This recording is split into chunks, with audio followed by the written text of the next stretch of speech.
Passeja positio parutele nangu famia agita. Passeja positio parutele nangu famia. Kisha umu pasi porviete ne fosse gorutia. Passeja positio parutele nangu famia agita. Passeja positio parutele nangu famia. Bote femha tetu temha mole yata singa. Passeja positio parutele nangu famia agita. Passeja positio parutele nangu famia.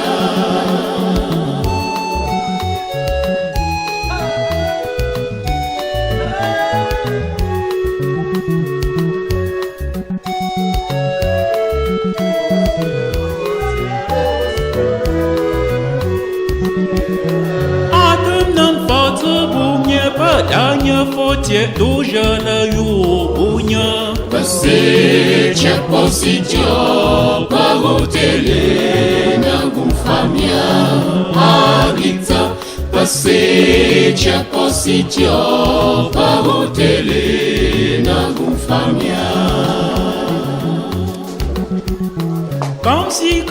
Comme la puissance aussi la falana hampa yo yo.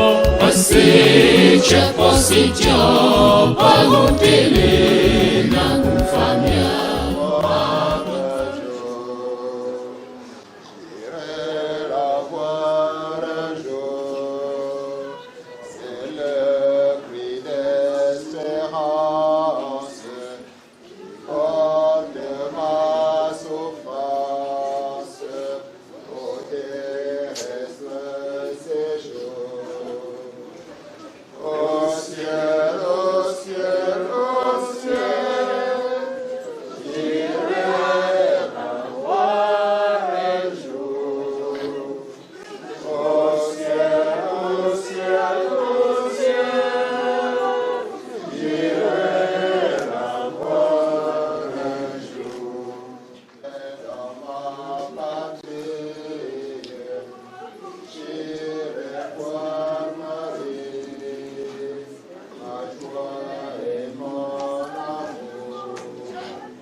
Dans cette maison dont l'édification a été initiée par ta servante Nathalie, regarde Sylvain et les enfants et donne-nous la force de l'espérance. Donne-nous, Seigneur, de lire dans ce livre que tu ouvres devant nous le sens de la vie que tu nous donnes. Le sens que tu voudrais que nous donnions à nos œuvres, le sens que nous voulons donner à notre achèvement. Seigneur notre Dieu,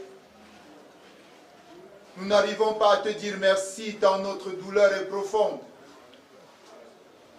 Aide-nous à te rendre grâce pour cette belle vie pleine de fleurs, pleine de joie, pleine de lumière, que Nathalie a distillée au milieu de nous. Donne-nous de savoir te rendre grâce pour ces quelques années. Oui, 50 ans, nous pensons que ce n'est pas suffisant. Oui, Seigneur, tu nous dis aujourd'hui que c'est beaucoup. C'est beaucoup parce qu'à l'heure du bilan, nous pouvons dire avec satisfaction que ta servante a mené le bon combat et qu'en peu de temps, elle a réalisé une longue distance. Puisse cette distance, aussi longue soit-elle, aboutir dans ta maison, où elle aura enfin le repos éternel. Et après ce tour, depuis Douala jusqu'ici, en passant par la tombe de Papa Bernard et de Papa Jean, de Papa Louis, nous voulons te dire merci. Merci pour cette communion parfaite que tu maintiens entre les vivants et les morts. Merci pour ce temps que tu lui as donné de passer leur faire un clin d'œil et les inviter à préparer le chemin pour elle. Merci de lui ouvrir grandes les portes de ton royaume et que son chemin soit parsemé de fleurs, de jolies fleurs au-delà de la beauté des fleurs qui entourent sa dépouille maintenant. Seigneur, nous ne désirons que cela, que son chemin qui mène à toi soit parsemé de beaucoup de couleurs, afin que, comme un ange, elle parvienne auprès de toi, où désormais elle sera cette avocate, où désormais elle sur elle. Oui, Seigneur, viens être notre consolation. Accueille-la dans cette maison et donne à cette maison d'être pour elle le signe du bon labeur. Viens panser nos blessures, viens apaiser nos cœurs, Seigneur, nous te prions. Notre Père qui est aux cieux, que ton nom soit sanctifié, que ton règne vienne, que ta volonté soit faite sur la terre comme au ciel. Donne-nous aujourd'hui notre pain de ce jour. Pardonne-nous nos offenses, comme nous pardonnons aussi à ceux qui nous ont offensés. Et ne nous laisse pas entrer dans la tentation, mais délivre-nous du mal et la gloire pour les siècles des siècles. Vierge Marie, notre Mère, tu as connu la plus grosse douleur sous la croix alors que ton fils mourait.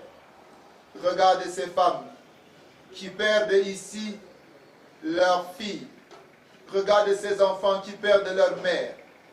Puisses-tu du haut du ciel leur montrer le chemin à prendre pour découvrir en ton fils la source d'un nouveau départ, la source de toute joie au cœur de la tristesse, et que la joie que leur apportera ton fils puisse les aider à apaiser leur cœur et de croire en la vie et de poursuivre avec ferveur ce qu'ils ont entrepris avec Nathalie. Je vous salue Marie, pleine de grâce. Le Seigneur est avec vous. Vous êtes bénie entre Marie, Mère de Dieu. Priez pour nous pauvres pécheurs, maintenant et à l'heure de notre mort. Amen. Gloire au Père, au Fils et au Saint-Esprit. Comme il était au commencement, maintenant et toujours, et dans tous les siècles des siècles. Que par la miséricorde de Dieu, les âmes de Papa Louis, de Papa Bernard et l'âme de Maman Nathalie reposent en paix. Amen. Le Seigneur soit avec vous. Et avec votre esprit. Par l'élévation de mes mains, par l'intercession de tous les saints, par la puissante médiation de la Vierge Marie, que la bénédiction du Dieu Père, Fils et Esprit Saint descende sur vous et y demeure toujours. Amen. Demeurons dans la paix du Christ. Nous rendons grâce à Dieu.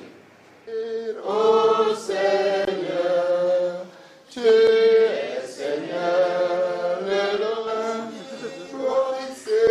Ô Seigneur, je chante et marche en sûreté.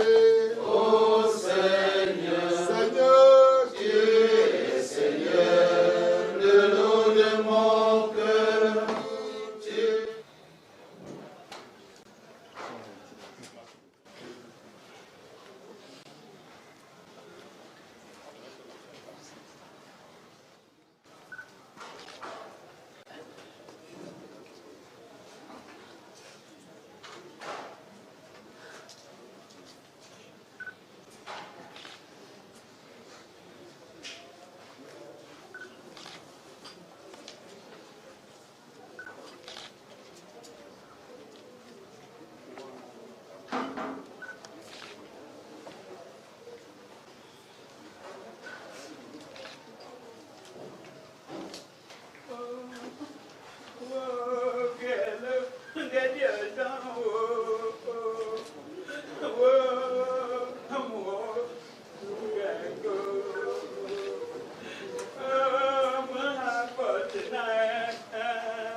quand il nous semble que la mort est victorieuse.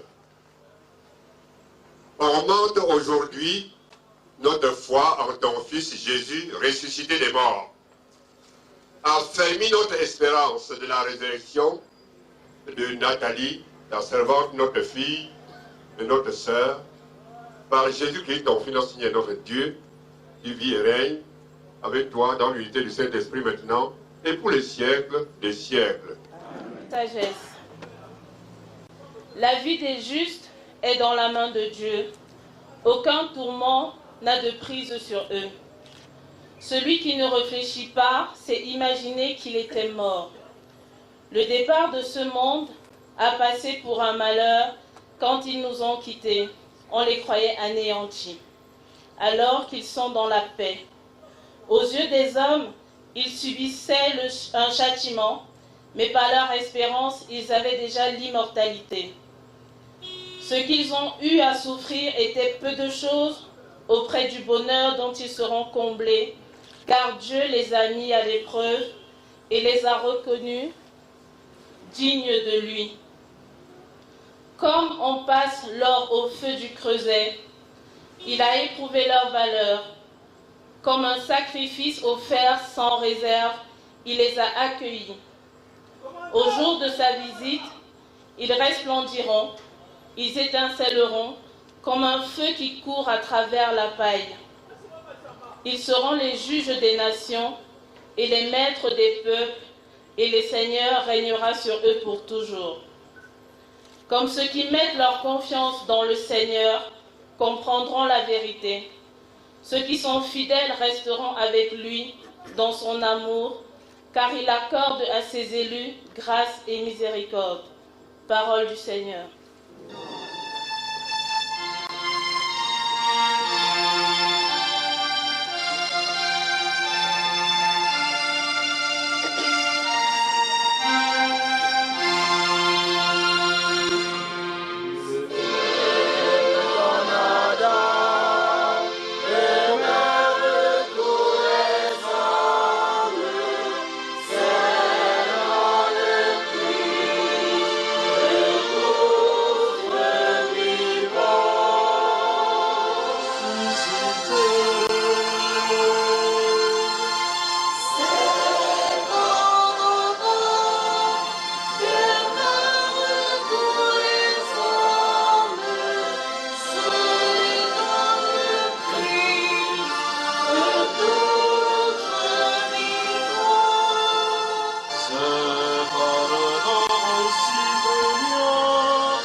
De grand matin, les femmes se rendirent au sépulcre, portant les aromates qu'elles avaient préparés. Elles trouvèrent la pierre roulée sur le côté du tombeau. Elles entrèrent, mais ne trouvèrent pas le corps du Seigneur Jésus. Elles ne savaient que penser, lorsque deux hommes se présentèrent à elles, avec un vêtement éblouissant. Saisies de crainte, elles baissèrent le visage vers le sol. Il leur dit, « Pourquoi cherchez-vous le vivant parmi les morts? Il n'est pas ici, il est ressuscité. Rappelez-vous ce qu'il vous a dit quand il était encore en Galilée. Il faut que le Fils de l'homme soit livré aux mains des pécheurs, qu'il soit crucifié et que le troisième jour, il ressuscite. » Alors elles se rappelèrent ces paroles. Acclamons la parole de Dieu. Louange à toi, Seigneur Jésus. Cher Papa Kamga, chère Maman Julie, très chers membres des familles Kamga et Pouepi, chers frères et sœurs bien-aimés, rassemblés ce soir pour veiller et prier avec notre sœur, maman Nathalie, qui a commencé son voyage vers le Père. C'est avec beaucoup de peine que nous sommes rassemblés ici pour veiller. Nous sommes là parce que la mort nous a frappés. Et nous savons que la mort est une réalité, entre guillemets, terrible, parce qu'elle arrache quelqu'un que nous aimons de nos yeux, et pour de bon. Et plus encore, quand elle arrive de façon subite, comme elle est arrivée avec maman Nathalie, quand elle arrive lorsque quelqu'un est à la fleur de l'âge, la douleur est encore plus grande. C'est pour ça que dès le début de cette méditation, j'aimerais adresser à toute la famille si durement éprouvée nos très sincères condoléances. Il n'y a aucun mot humain pour vous consoler dans une circonstance aussi douloureuse. Que le bon Dieu lui-même vienne essuyer vos larmes. C'est vrai que la mort est terrible. Mais nous sommes rassemblés ici, frères et sœurs bien-aimés, parce que nous croyons que la mort, aussi terrible qu'elle soit, n'est pas le dernier mot. Nous croyons que le dernier mot, c'est la vie, c'est la résurrection. Dans l'évangile que nous venons d'écouter, nous avons vu le récit. Ce qui s'est passé ce fameux dimanche matin. Après la mort terrible de Jésus, les apôtres étaient dévastés, détruits intérieurement. Et chacun est parti, chacun s'est enfui. Et très tôt le dimanche matin, les femmes vont au tombeau. Elles vont au tombeau en se posant la question, qui va rouler la pierre? Elles vont embaumer le corps de Jésus, ce corps mort. Mais elles arrivent, grande surprise, la pierre n'est pas là. Et quand elles entrent, le corps de Jésus n'est pas là. Et l'ange leur dit, il n'est pas ici, il est ressuscité. Et voilà que l'histoire de Pâques commence. Avec la résurrection de notre Seigneur Jésus, frères et sœurs bien-aimés, nous savons que la mort, aussi douloureuse qu'elle puisse être, n'est pas le dernier mot et ne sera jamais le dernier mot. Pour ceux qui meurent dans le Christ, quelque chose de nouveau commence après la mort. C'est la vie après la mort. C'est la résurrection. C'est une autre vie plus grande, plus belle. C'est une autre vie qui nous attend pour ceux qui meurent dans le Christ. Dans la première lecture, nous avons vu, on se pose la question. On croit que la mort du juste, c'est la fin. Ouais. Et on se plaint encore et encore. Mais l'auteur dit, la sagesse nous dit, le Seigneur sait bien ce qu'il fait. Quand nous ne savons pas ce qui se passe, le Seigneur sait bien ce qu'il fait. Oui, mes frères et sœurs bien-aimés, la mort est quelque chose de difficile, mais l'espérance en la résurrection est quelque chose d'encore plus grand. Permettez-moi de vous raconter une histoire de quelqu'un, un enfant qui est né malade, très malade. Il avait des déformations au niveau du cerveau. Et à cause de cette déformation, il ne pouvait pas aller à l'école. On l'a fait dans toutes les écoles du village. La seule école qu'il avait acceptée, c'était l'école catholique, la petite école catholique du village. Il était encore à la cible, parce qu'il ne retenait rien. On l'appelait Toto. Vous savez, Toto ne retient jamais rien du carême. Madame Doris a parlé aux enfants de la mort de Jésus, de sa souffrance. Mais aussi, elle a parlé de sa résurrection. Alors, quand il allait en congé de Pâques, elle a donné un devoir, un exercice. Elle a donné à chaque enfant une écaille vide. Et elle a dit, votre travail c'est quoi? Pendant les congés de Pâques, chacun va utiliser son intelligence, réfléchir et chercher un objet qui symbolise la résurrection et mettre dans cette écaille. Et les enfants sont allés. À la rentrée de lundi de Pâques, tous les enfants qui avaient leur écaille, ils donnent à la dame. Il y avait 19 élèves dans la salle de classe. Elle prend l'écaille, elle ouvre, elle comprend, elle se rend compte que tous les enfants ont des objets beaux. Mais dans une écaille, il n'y a pas d'objet. Et elle comprend que c'est certainement l'écaille de Jérémie. Toto ne comprend jamais rien. Alors elle ouvre la première écaille, et dans la première écaille, elle voit une fleur. Et elle demande, qui a donné cette écaille? Un petit garçon lève le doigt. On n'applaudit plus parce que la fleur symbolise la résurrection. Après la fleur, il y aura un fruit, une nouvelle vie qui va commencer. On applaudit pour celui-là. Elle ouvre la deuxième écaille, c'est un papillon qui s'envole au ciel. Et Jérémie en dessous. Et elle dit, on va continuer avec la prochaine leçon. Et Jérémie lève le doigt et dit, s'il vous plaît, madame. Elle dit, oui, mon Jérémie, vous avez oublié de commenter mon écaille. Et là, me dit, mais mon pauvre Jérémie, ton écaille est vide. Et Jérémie dit à la table, effectivement, madame, le dimanche matin, lorsque les femmes sont arrivées au tombeau, le tombeau était vide. Et la dame était éblouie avec tous les autres élèves qui a donné à cet enfant, Toto, une si grande intuition. En fait, c'est la plus belle intuition. C'est le tombeau vide qui nous annonce que le Christ est vivant, que le Christ est ressuscité. Et Jérémie est décédé. Jérémie est mort. Et au vu des funérailles de Jérémie, tous les enfants sont arrivés, chacun avec une écaille vide. Et ils ont tous posé l'écaille vide sur le cercueil. Personne ne comprend les enfants. Elle s'est mise à pleurer. Pas à cause de la douleur cette fois, mais à cause de la joie. Elle avait compris que les enfants étaient entrés dans le mystère de la résurrection. Les petits enfants de la cible étaient en train de dire à leur façon quelque chose de puissant et de beau. Ils disaient, Jérémie, tu as souffert beaucoup, tu as été malade toute ta vie, mais tu es mort. Mais toute ta vie, tu as cru en la résurrection. Tu ne resteras pas dans ce tombeau. Comme le tombeau de Jésus était vide, ton tombeau sera vide. Voilà ce que les enfants disaient avec beaucoup de foi. Et c'est ça, mes frères et sœurs, que nous montrons dans cette Eucharistie. Nous disons que le tombeau de notre très cher maman Nathalie ne restera pas toujours avec son corps. Le Seigneur viendra la ressusciter. Donc, lui-même est ressuscité. Et comme il a ressuscité Jérémie, il a ressuscité.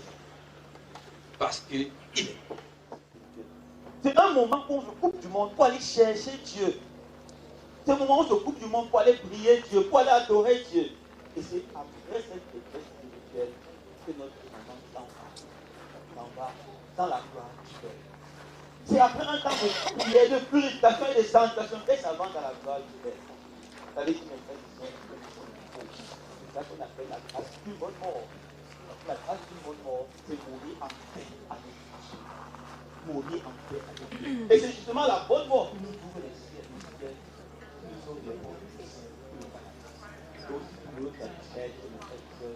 Et juste en nous de savoir que maman Nathalie est dans le fond de Dieu et qu'elle comprend.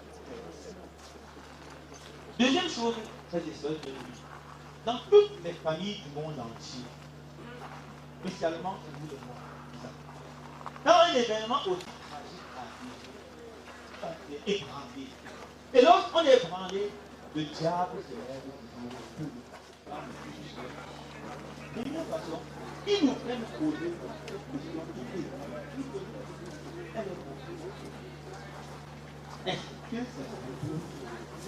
est-ce qu'on n'a pas de choix? Voilà des questions dangereuses que le diable peut nous poser. Pourquoi elles sont dangereuses? Elles ouvrent le temps à trop de choses. Si la famille n'est pas forte dans la foi et dans le Christ, elles vont chercher pour comprendre ce qui s'est passé. Pourquoi ça peut passer pour toi? Et cette recherche a conduit beaucoup de familles à la perdition, à la destruction. J'ai vu des familles qui, dans le moment de grande faillite, vont appeler des gens suspects qui vont faire des pratiques diaboliques ou sataniques dans leur maison. Enterrer des choses pour hanter la famille de génération en génération. Faire des rites et des cérémonies terribles qui vont détruire. L'Ancien Testament, c'est celui qui a le plus souffert au cœur de sa France. Il était terrible, il a tout perdu en une journée.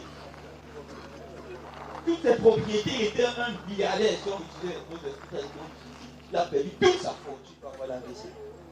Parce que tu ne peux pas supporter ça. Mais ce n'est pas fini. Lui-même, il est encore tombé malade au point d'être humain. Maintenant, maudit Dieu et meurt. Car personne ne sait ni le jour ni l'heure. Personne ne sait ni le jour. Je dis ça en blaguant, mais c'est vrai. On peut se retrouver ici demain, pour un autre cas. Ou ailleurs, pour un autre cas. Ça peut être pour toi, tu me regardes là-bas. Ou toi là-bas en haut. Ou au fond. Ou du côté ici là. Ou bien moi en haut. Personne ne connaît ni le jour ni l'heure. Nous la laisser de rester en faisant quoi? Le bien. Ce ne sont que les bonnes œuvres qui vont nous conduire au ciel. Les œuvres d'amour. Car un jour viendra, on va tout laisser. Tout ce que nous possédons et tout ce que nous aimons, et nous allons partir. Seules nos bonnes œuvres, seules nos bonnes actions vont nous accompagner. Que le Seigneur donne cette grâce de pouvoir préparer notre mort en faisant le bien et rien que le bien.